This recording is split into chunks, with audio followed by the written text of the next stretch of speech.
Hey guys, কেমন আছো তোমরা সবাই? আশা করি সবাই খুব ভালো আছো। আজকে আবার একটা তোমাদের কাছে নতুন শর্টস ভিডিও নিয়ে চলে এলাম। আজকে আমি আর ও রেডি হয়ে যাচ্ছিলাম মৌমিতার বাড়িতে, কারণ ওদের বাড়িতে একটা ছোট্টখাট্ট গেট টুগেদারের প্ল্যান ছিল।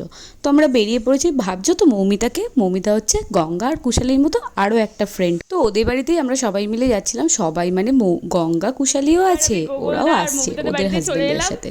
অ্যাকচুয়ালি আমাদের ফ্রেন্ডশিপটা হচ্ছে ওদের হাজব্যান্ডরা আমার হাজব্যান্ড সবাই বন্ধু, আর ওদের ওয়াইফরা আমরা হচ্ছে সবাই বন্ধু। এটা হচ্ছে ওদের ছোট্ট একটা কে এলো দেখো, গঙ্গা আর ওর হাজব্যান্ড জয়দেবদা। আর এখন কটা বাজে জানো? 11টা। এখন আমরা খাচ্ছি সেটা হচ্ছে ললিপপ। সবাই মিলে গোল হয়ে বসে এইভাবে আড্ডা মারা স্টার্ট হলো। হতে হতে যে কটা বাজবে সেটা এখন আমরা কেউই জানি হয় আর কি। সবার সাথে অনেকদিন পর দেখা, এটাই আমাদের 8 জনের একটা গ্রুপ। তারপরে মৌমিতা তো সার্ভ করলো মশালা কোল্ড ড্রিঙ্কস, দারুণ টেস্টি ছিল। আর রাত্রে ডিনার কটায় করেছি জানো? রাত্রি 3টের সময় ডিনারে ছিল রুমালি রুটি, পনির ভর্তা, আর ছিল চিকেন কষা। ওদের জানো তো ঠাকুরের সিংহাসনটা ভীষণ ভালো লাগছিল, তাই আমি ভাবলাম তোমাদের সাথে একটু শেয়ার করি। গোগল দেবার ডান্স একটু ছোট্ট করে একটু ডান্স করলে তোমাদের সাথে শেয়ার করলাম। শর্টসটা যদি তোমাদের ভালো লাগে তাহলে like comment share and subscribe করতে ভুলো না। টাটা।